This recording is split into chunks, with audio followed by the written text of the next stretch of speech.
Assalamualaikum warahmatullahi wabarakatuh. Halo sahabat pencari keadilan.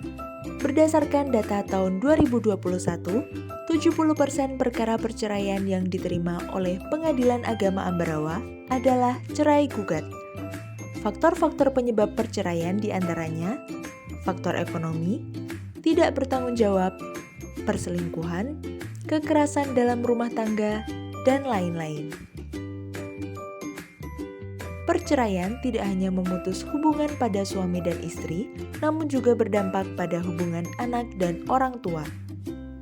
Perempuan dan anak termasuk dalam kelompok rentan yang memerlukan perlindungan dari negara.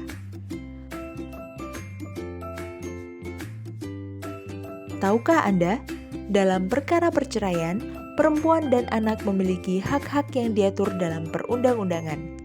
Namun, sebagian besar gugatan perceraian yang diajukan tidak memasukkan tuntutan mengenai hak tersebut karena belum mengetahui apa akibat perceraian. Akibat perceraian menurut UU Perkawinan yaitu, ayah dan ibu tetap berkewajiban memelihara dan mendidik anak-anaknya. Ayah bertanggung jawab atas semua biaya pemeliharaan dan pendidikan anak. Dan pengadilan dapat mewajibkan kepada mantan suami untuk memberikan biaya penghidupan atau menentukan suatu kewajiban bagi mantan istri.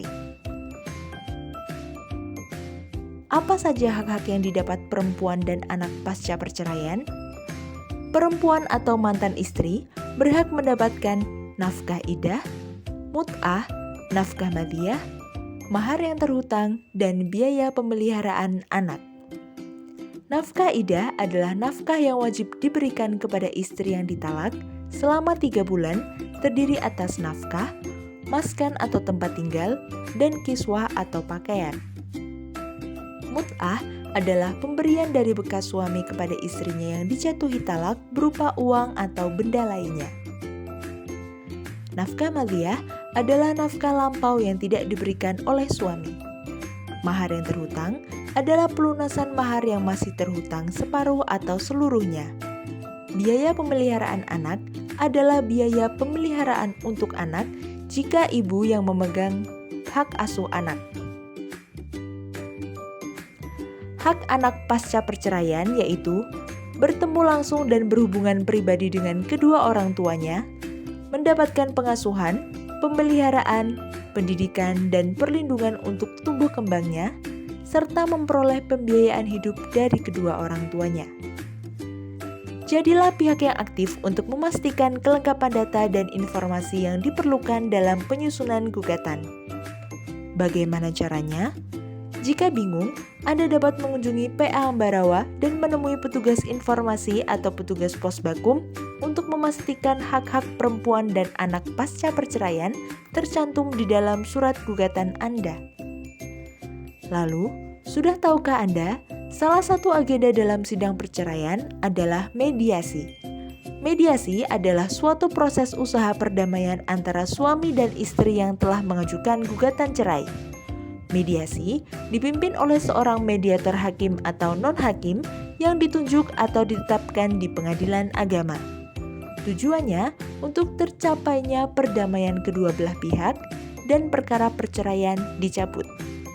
Manfaat mediasi diantaranya mengurangi menumpuknya perkara di pengadilan, menyelesaikan masalahnya dengan cara damai, mempercepat proses penyelesaian sengketa, kesepakatan yang menguntungkan kedua belah pihak, dan terlaksananya firman Allah dalam Quran Surat An-Nisa ayat 128.